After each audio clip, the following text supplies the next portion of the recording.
What's up? Hey, hello, everyone. Wow, so today we are back going to be talking about Survivor, the penultimate episode, the finale, part one. So, my name is Rachel.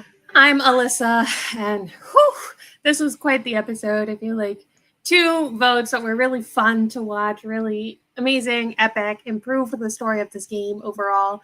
I'm still kind of trying to figure out why they put two of these votes together in a finale part one instead of having just the first vote off be a regular episode and then the second one be in like a normal finale. But Jeff Probst knows things that I do not know. I thought it was a really fun episode, a stressful episode of like, oh no, what's going to happen? Unexpected of the Andy vote out. So, I thought it was a wild, fun episode. I had a good time watching it. Yeah, I had a great time watching it too. It definitely flew by. It did not feel like it was as long of an episode as it actually was.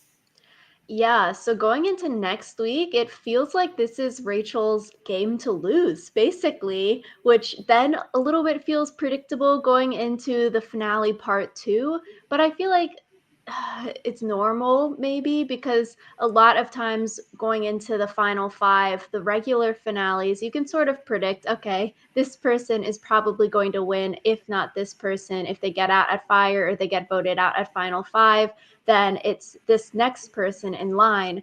But yeah, really feels like it's Rachel's game to lose next week. Yeah, and I wonder if part of the reason why they put the Genevieve vote out in this episode was so that it was clearer between Rachel, Sam, and Genevieve which one of them was going to be the presumptive winner. Because I feel like if Rachel, Sam, and Genevieve all were going into the final episode together, it would be kind of like, I feel like any of the three of them could win. But I feel like Rachel taking out Genevieve definitely pushed her to the top of the list, and Sam is solidly number two as far as who would win. So maybe that's part of why, because they like the viewers to kind of have an expectation of who's winning, even if it's just so that they can flip that expectation on its head. So, yeah, it feels like Rachel's game is. Exactly. It would have been fun though if it was a regular finale going into the final five. We see Andy voted out, and then it's like, okay, who between Rachel, Genevieve, Sam, Sue, Teeny is going to win? That would have been a very interesting final five that we could predict about, talk about. I feel like that would have been fun if they did do a regular finale here. Yeah, I feel like it would have been fun, but again, Jeff Probst knows things which we do not. So maybe there was some other reason why they decided to do it the way that they did it. True, but then I'm also second guessing it. I'm like, oh, Rachel, this feels a little bit too predictable. Maybe Sam is going to win, especially we hear that conversation this episode between Genevieve and Rachel, how they're like, okay, it's us two, we're the top dogs. But if we both get eliminated, then who is going to win? And they both agree on Sam. So it's like, okay, maybe this is actually setting up a Sam win next week.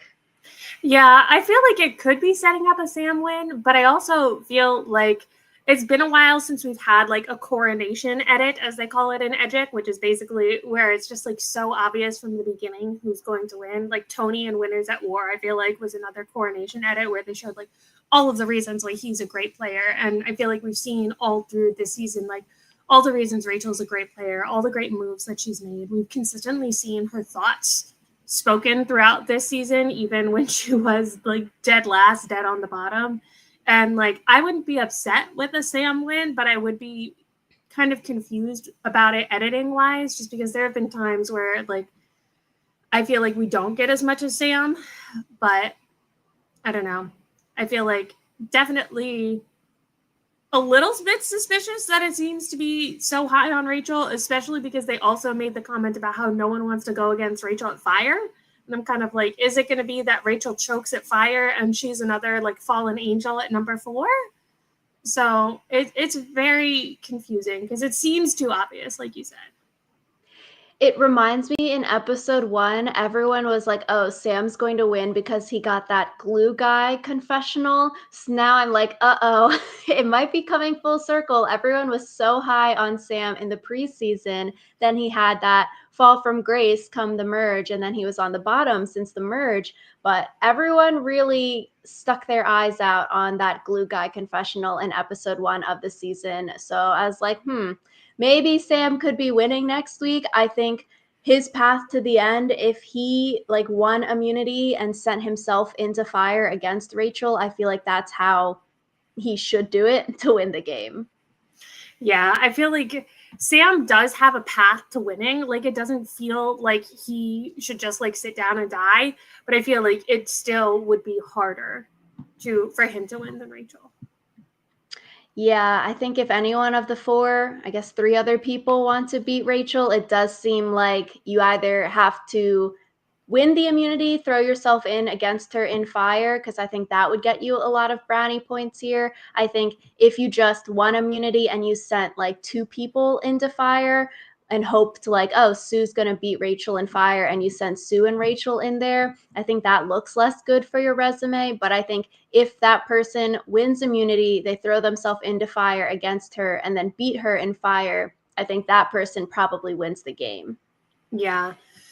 I think that it would be much harder for Teeny or Sue to win against Rachel, though, other than over Sam. So I think it's going to be so interesting because I love when we go into the final episode and there is some uncertainty. So I like that even if Rachel wins, we're still kind of like, okay, but is it too obvious? So I like that kind of element of uncertainty, that element of anticipation, because if it was 100% sure that Rachel would win, it's like, why even bother watching the finale? It is a little predictable, but she does have to get over the fire hurdle. So I think that's where it'll be fun going into the final 3. I think it's also wild. Every week we get a Keyshawn montage. I feel like the past 3 weeks we've gotten some throwback of him. And I'm like, dang, this is like so much visibility for a pre-merge player. Maybe he's going to be brought back for like a second chance season.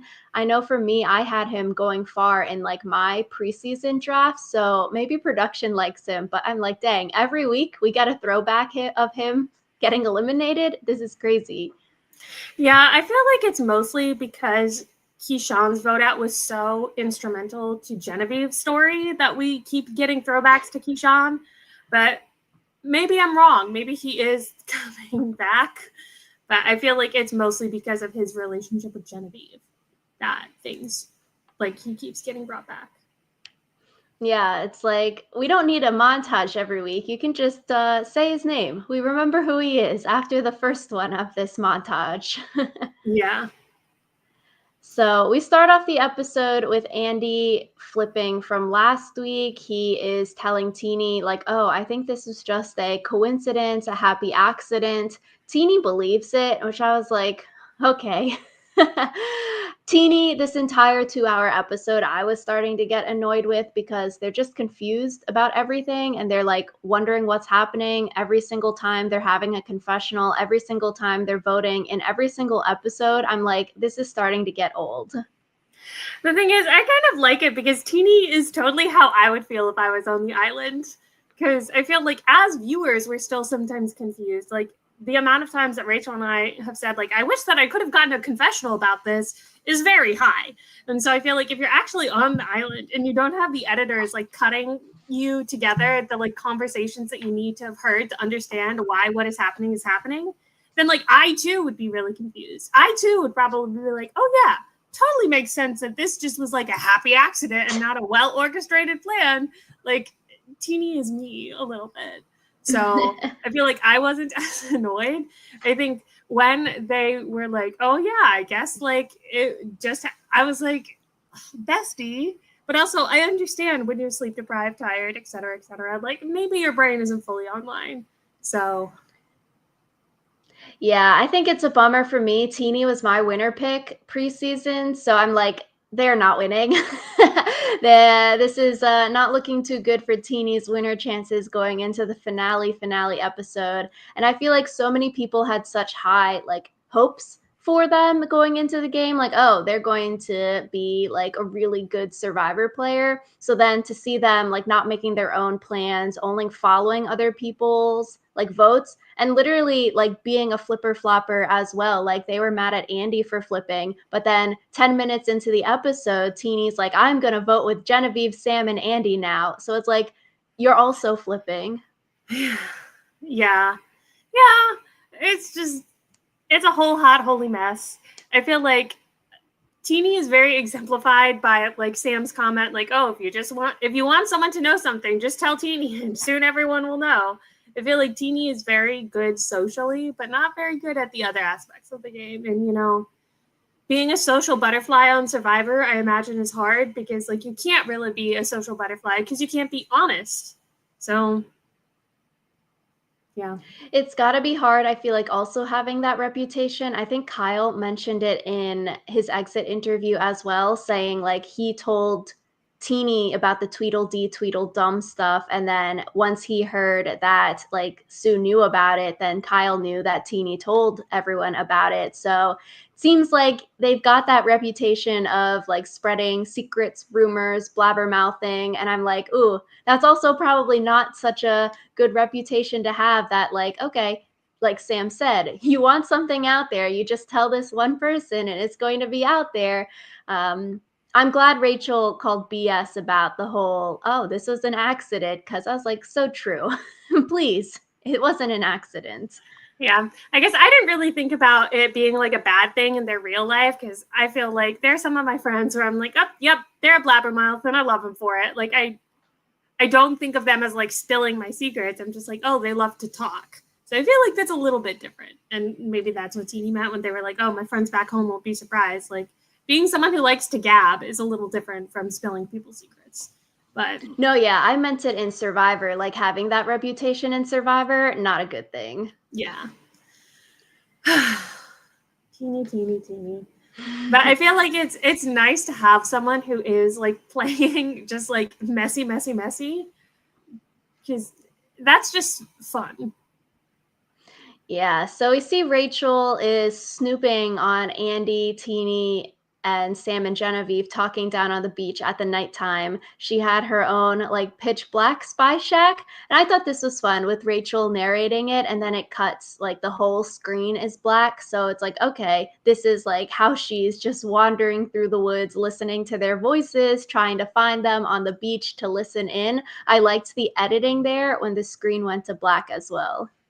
Yeah, I like that too, just because like Rachel said, it can be really tempting when you're at home to just be like, oh, like it's so easy to see out here, but So I like the way that the editing kind of like supported what she was saying.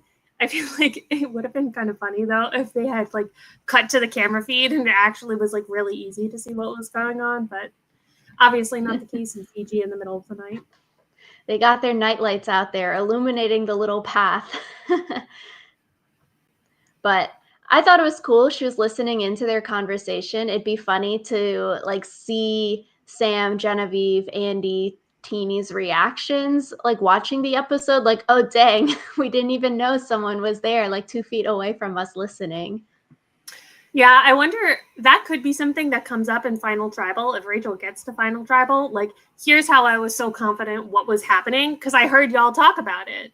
So I also wonder, like, getting back to camp after, like, how do you not run into anything? And then how do you do it quietly enough where you can get back to camp before they do so they don't realize that you were spying on them? You're like, oh, sorry, I was out using the toilet. Got lost. Yeah. So Sue, we see, is also sad that Caroline, her bestie, got voted out last episode. Then Sue goes looking for idols. I'm like, okay, good for Sue. She has one idol already, but she wants another idol, a second one, or another advantage. So she's out there early in the morning trying to dig around. She asks Rachel to help her dig around. And then Rachel says, Sue, we don't need to dig. I've got an idol. Yeah. I found it interesting that Sue was like, I need another idol, because I have not heard Sue's name come up as someone to like vote out. Like even last week when Sam, Genevieve, Andy had the pick of everyone, it was kind of like, oh, we don't need to bother with Sue because if we get Caroline out, then we're hamstringing Sue. So Yeah, it's interesting. It feels like her name comes up as like we've heard, okay, if you want more seats at the end, we need to vote Sue out because she's taking up one of the seats, not on the flip side, oh, this person is going to win the game. We need to like eliminate them from the game. So it is very fascinating, but I think it's good for her. She wants another idol so she could play one at 6 and one at 5. I was like, okay, go keep looking. This is like, that's good. Yeah. Keep looking. I respect the hustle. Also, sometimes it's nice to have another idol just to make sure that no one else has it. So I think that Rachel telling Sue, like, hey, I'm the one who has the other idol is a good move because then it's like, okay, we know where all of the pieces are. They're not going to have 3 idols for Final Six. Like, that would be. They shouldn't have 3 idols for Final Six, is what I should say, because we've seen that happen before. RIP. I thought it could be bad for Rachel telling Sue about the idol, so I'm glad that Sue didn't blab about it. She had a lot of opportunity to tell other people about it, but she didn't break the trust. We've seen that Sue is very, very loyal to the people that she's working with. So low key thought maybe Sue could backstab Rachel with this information, but I'm glad that she didn't and they could work together on this upcoming vote. Yeah, I thought it was fun. It does make me kind of sad that I feel like Sue just like whenever her number one gets voted out, she has to like find another number one rather than just being like, okay, I can do this on my own. So that was kind of sad. A new friend. So we get to the immunity challenge. You have to jump off a high platform into the ocean and then maneuver your buoy through obstacles and then do the survivor logo puzzle at the end of the challenge. We see Genevieve say, oh, I don't like those kinds of puzzles. And then Rachel says, like, hee hee, I do. And then Jeff's like, the reward is for stakes. Are these big enough stakes? And then no one says anything and it's really awkward. Yeah, I don't know. I feel like people have talked on the line about how like the sanctuary isn't actually that much better than the beach in terms of like the sleeping arrangements aren't that much better. Maybe the food isn't actually that much better. Sam made a comment about like my stomach's a wreck. So, and he's mostly been eating sanctuary foods. I'm kind of like, if the sanctuary food could wreck my stomach, I'm not sure I would want the sanctuary food. And so it's Apparently kind of like, also apparently also the sanctuary has a lot of mosquitoes. So yeah. So again, I feel like they need to make the sanctuary itself nicer, like more of an actual sanctuary, so that it is like worth playing for.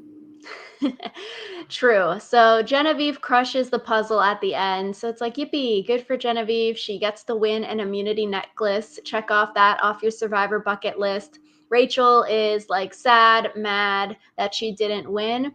You know, I get it because, okay, it is your kind of challenge. It is your kind of puzzle. You don't want to get voted out today. You don't want to have to play your idol today because you'd want to save it for next time. All of that makes sense. But then I feel like Rachel telling people, oh, I should have won the challenge. This was my puzzle. I should have won it. Seems like maybe it could rub people the wrong way. Similar to later in the episode, people are annoyed with Genevieve and Rachel saying, yeah, girl, like if I don't win, you're winning when there's 3 other people there. I feel like this could all rub people the wrong way. You see, I felt like Rachel playing up the like, oh, this was my challenge to lose thing was more of her like playing dead, trying to get people to believe that like, oh, I'm really going home. Like I'm so upset with myself because I could have not gone home if I had just done the puzzle. Because like people already know that she's good at puzzles. Her saying she's good at puzzles isn't new information for them. So I feel like that was part of her strategy to play up how like defeated she was because she's like, oh, I should have won. Whereas like if she's like, oh, I had no chance of winning, oh well, like people might feel a little bit like she's being too casual about this. Whereas the more like distraught that she seems, especially when it is tying back into something that she said before, which is that she is good at puzzles, that kind of makes her funeral, so to speak, more believable. That's true. I do wonder, like, would it be annoying for other people? Because it's got to be like, oh, yeah, like, okay, you're so good at puzzles, but you didn't win, and now we want to vote you out. Like, Sam said, okay, if I have anything about this, like, I'm going to vote Genevieve and Rachel out because they're being very cocky and very annoying about how they're the 2 best players in the game when there's a bunch of other people sitting here. I could definitely see people like, yo, why are you talking like the game's already over when we still have, 2 more tribal councils left? I feel like I would be annoyed if people had big heads when you're out there and you're like, nah, you keep saying you're going to win this game. I'm going to vote you out because then you won't win the game.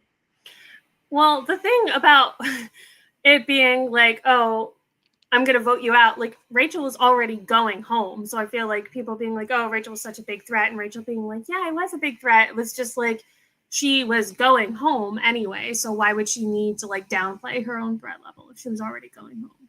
So like obviously she knew she was staying in the game, but I think if she like tried to make a pitch of like, I'm not actually that, like that wouldn't have worked for her. So Or even like after she plays the idol when her and Genevieve go back to camp, and then that seems like that's like the time when other people are annoyed with them. It seems just like, okay, I feel like you can talk about it, but also in front of everyone else, it does come off a little bit rude. I also see that as them both giving the pitch for like, oh, you should vote out this other person because they're obviously going to win. So I think I didn't see it as like obviously rude. Like, yeah, it probably would have annoyed me if I was in that situation, but also like it's the game of Survivor you're constantly playing, and part of the game is pointing out the big threats. And also, you're at the stage where you're starting to like curate your own jury story. And so I feel like Rachel curating the story of, oh yeah, Genevieve and I were the two biggest threats, and we went head to head, and I'm the one who came out on top. Like that's the story she needs to tell in order to win. And one of the people left is going to be on the jury, and so if they see this happening, like maybe that convinces them more. Yeah, I agree. So we see Genevieve picks Teeny and Sue for the immunity challenge reward sanctuary. I thought this was smart picks because they didn't get to go on the reward last time. Sam said, don't pick me. I do wonder if Genevieve considered maybe picking him. I feel like that would have been definitely a bad idea if Genevieve was actually considering him before he said, yeah, don't pick me. I think her picking Sue and Teeny, best options here for who to go on the reward. Yeah, I don't think that she was going to pick Sam anyway, but I think that it was good that Sam was like, oh yeah, don't pick me, because then like it felt like it was Sam's choice, not Genevieve's choice. So maybe that like taking a little bit of agency away from Genevieve, trying to raise Genevieve's threat level while dampening his own. So That's true. I feel like if I were Genevieve there, I'd be annoyed Sam saying, don't pick me if I wasn't considering picking him, because, like you said, now it looks like, oh, maybe Genevieve would have picked Sam and they would have like solidified their bond or like been mean about, oh, we're eating all the food and you all suck and you're not eating any food. I feel like if I were the winner, I wouldn't want any alliance members to say, don't pick me, because then from the outside, it looks like maybe you would have picked that person and like Sue was a backup plan or Teeny was a backup plan. yeah, it's all very interesting just because I feel like Sam has gone on a lot of rewards already. So like we mentioned, he said his stomach was a wreck. So maybe he just really wanted to make sure he wasn't going to be forced to eat a steak. He didn't want to get bit by the mosquitoes. For sure. So at the sanctuary, Genevieve and Teeny are saying they're going to vote Rachel out in front of Sue. Sue is just sitting there and not spilling the beans about Rachel's idol, which I thought was good. Teeny then spilled the beans about Genevieve's idol in front of Sue, which is fine because like Genevieve would want people thinking it's a real idol because it's a fake idol. But if it were a real idol and you're in Genevieve's spot, I'd be a little bit like peeved off. Yeah. I don't know. Like Teeny said, she's 23. They're a little drunk. Like, I always wonder, like, if that comes up more often on rewards, the fact that people are sometimes a little bit intoxicated, or does everyone else just know better than to drink too much? Probably the second, but I feel like we have seen people drink too much on the rewards and then say too many things. Yeah. But so I don't know. It's one of those things where it was hard to feel any sympathy for Genevieve because, I mean, at Final Five, either way, like she's going to play her idol if she has it. So why does it matter whether or not you know that she has an idol? So I feel like it was a slip up, but it wasn't like the end of the world, just given the position that everything's in. Yeah, exactly. Like now it doesn't really matter. She's obviously going to play it next time because that's the last time you can play it. And sort of like the cat's out of the bag already about the real idol, fake idol. It'd be a lot more annoying if you're like, oh, merge feast, and then someone drinks too much and then they spill the beans there, or like, oh, final eight. That would be very, very bad for your game. But here, like Genevieve said, it's like, this is actually a good thing because if more people believe it's real and they hear about it, I won't get votes next time when I'm potentially not safe. Yeah. And this didn't happen at the merge feast finally, so not really a factor. Nope. So everyone is telling Rachel that they're voting her out. We see the Gotta Three were on the beach. I thought, oh, maybe they're going to get the band back together and the three of them are going to like vote out Sue or Teeny here. Nope. Andy and Sam are like, yeah, we're probably voting you out. Sorry. Yeah. I feel like it was a nice kind of swan song if you like believe that Rachel was going home. I feel like it was good jury management to be like, "Hey, I still really respect you. Like I like you a lot as a person, but I just can't see myself winning against you." Like I think it would have been good jury management if Rachel wasn't going home, and I think they also maybe gloated a little bit too much, like Andy especially. I mean, Rachel said, like, you convinced me to vote you out by saying how good you've been at this game.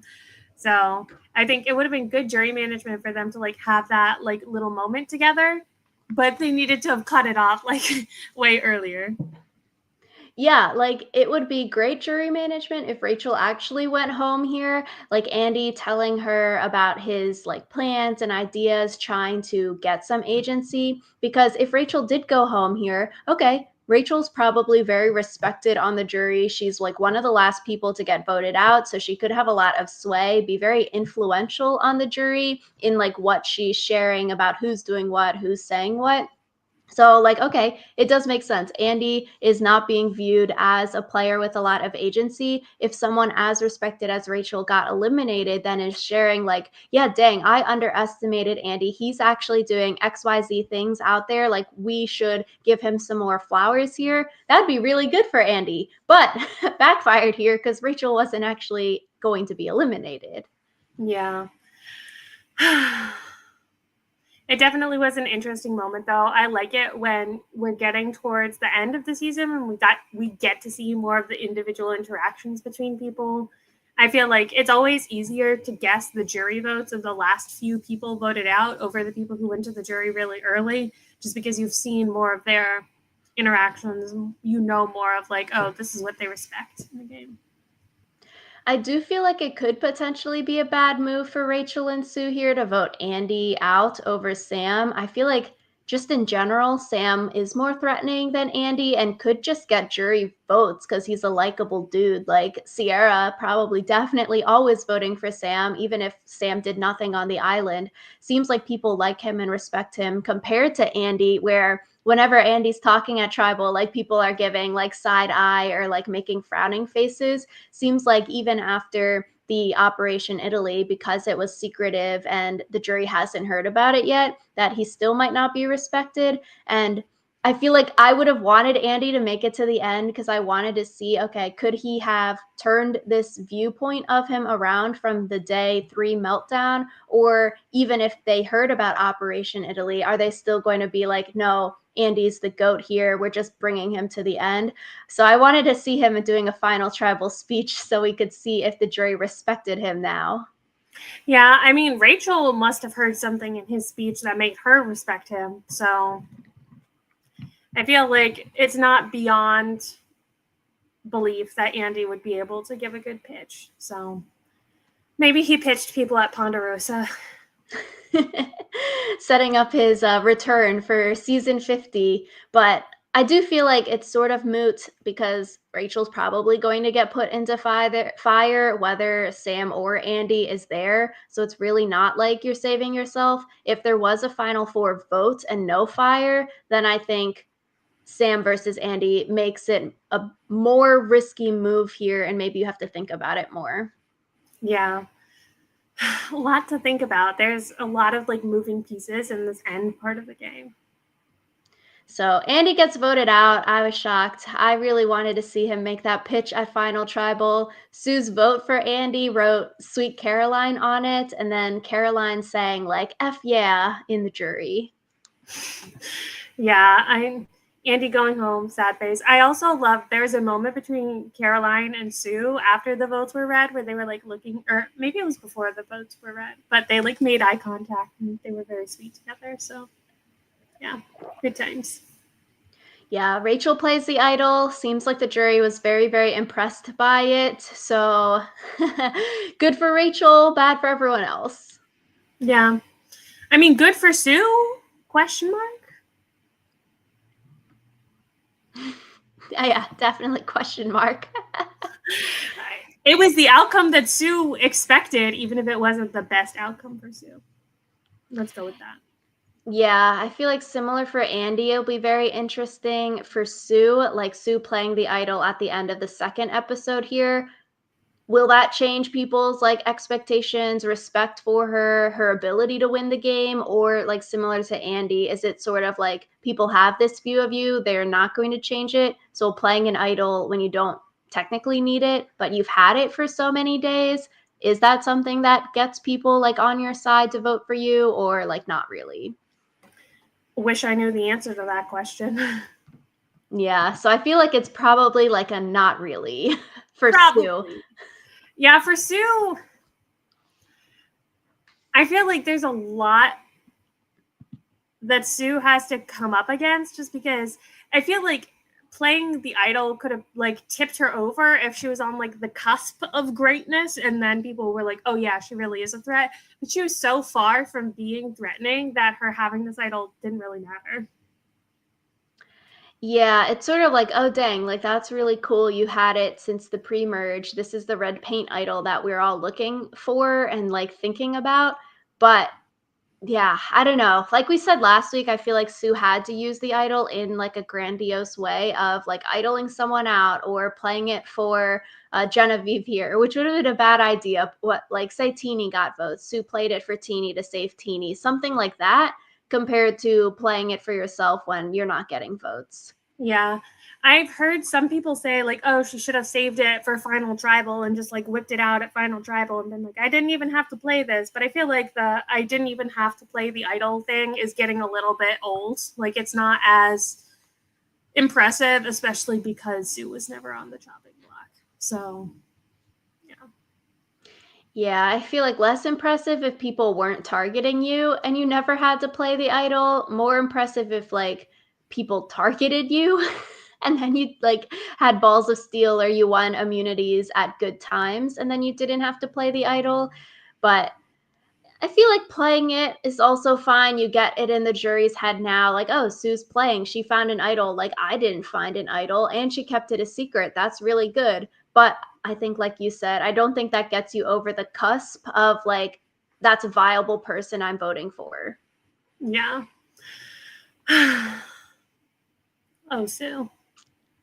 So we go back to camp. Everyone's asking where Rachel found the idol. Rachel says she got it, the clue at the auction. They're asking Genevieve where she found hers. Genevieve says, oh, at the reward last time, it was under the pizza slices. It's like, okay, good for Genevieve having the lie so quick. They probably definitely thought about that beforehand. Yeah.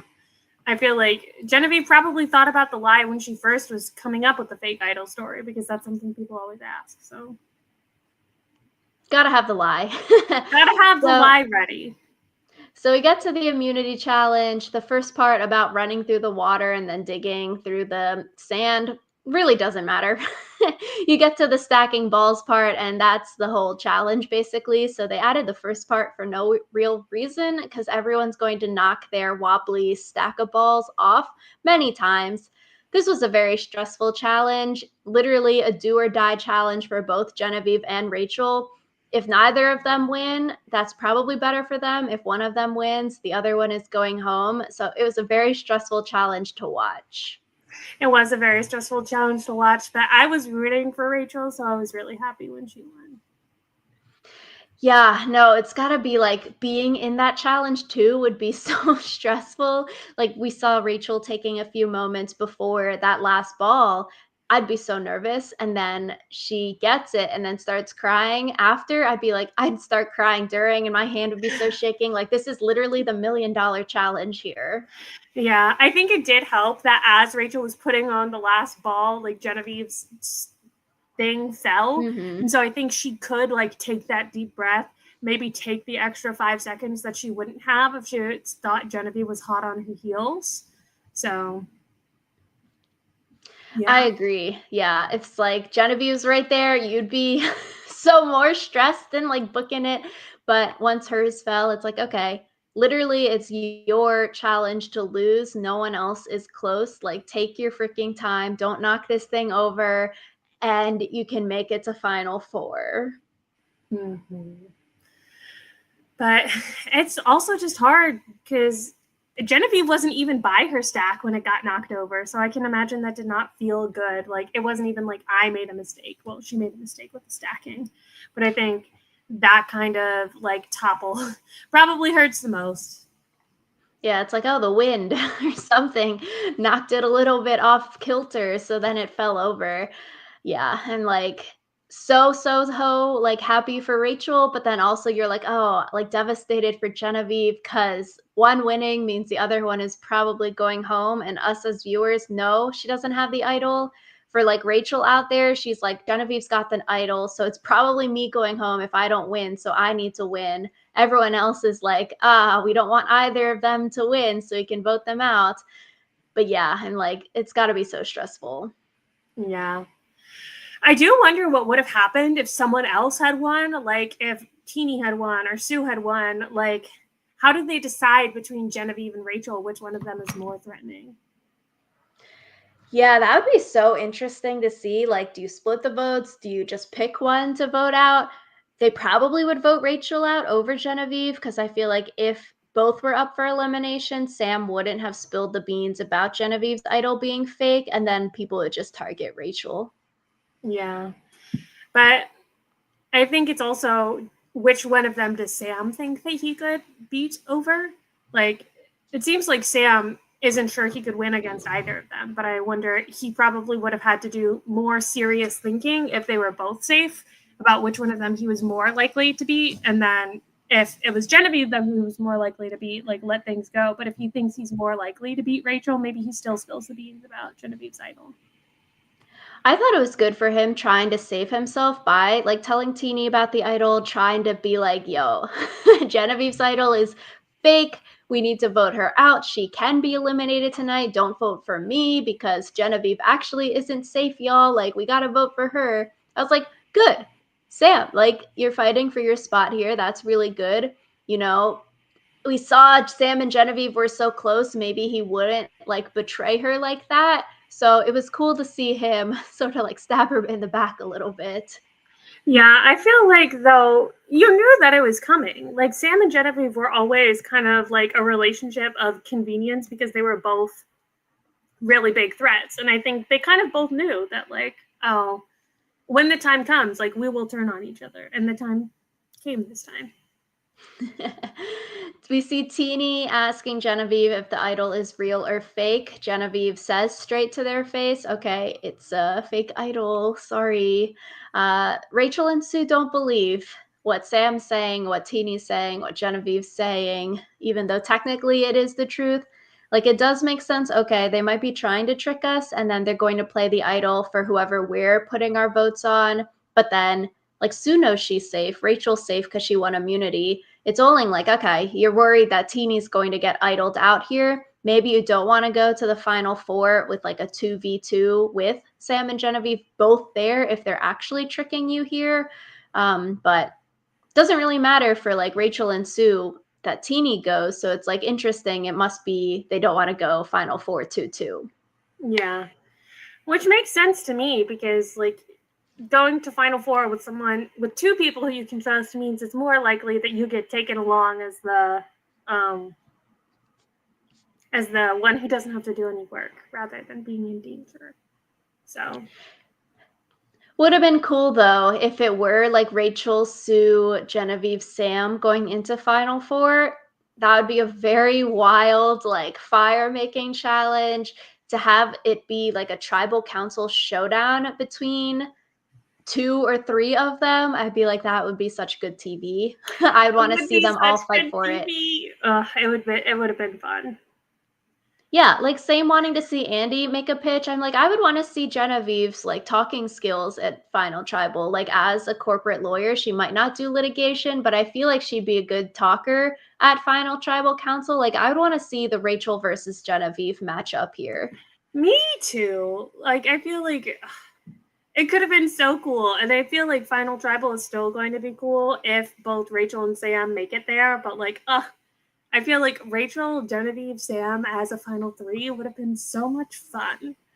But obviously, if it was Rachel, Genevieve, Sam, and Sue in the final four, I feel like Sue would have been everybody's like pick to come along with them. So we probably were never getting that final three, but that final three would have been so fun. Yeah. So Sue, we saw play the idol for herself. People are shocked. Genevieve gets voted out. I'm very excited for next week. It does seem like, maybe a Rachel win, but also we could see a Sam win come in there. I think it'd be very interesting if it is like Rachel and Sam at Final Tribal. I think that would be the most interesting outcome because I feel like they could sway people. They're probably both good talkers and have good pitches. I don't think it's like such a slam dunk either way. So I think it'd be more fun if both of them were there compared to like, okay, one gets eliminated and fired. Then it's like, okay, it's might be like a 8-0 vote or a 7-1 vote going into the finale. Yeah. I mean, I could still see an 8-0 or 7-1 vote, even if it is Rachel Sam, depending on how good they are at pitching their story. That's true. I'd say maybe a little bit closer. But if Rachel and Sam were both there, but I think if it's like Rachel, Teeny, Sue, might be 7-1, like a Caroline voting for Sue kind of thing. But yeah. Yeah. But I'm excited for next week. I think it's going to be fun. Another 2-hour finale episode. So we don't have to stay up till 11 to watch a 3-hour finale. So that's good. Yes, that is good. I'm so tired. Yeah, so let us know in the comments down below what you thought of this episode. Do you think Rachel should have voted out Andy or Sam at the first episode? Do you think that Rachel is going to win the season? Do you think Sam is going to win the season? Do you think someone will win the immunity and then throw themselves into fire to try to beat Rachel and eliminate her? Let us know in the comments below. So excited for next week. So thank you for watching, and we will see you all next time.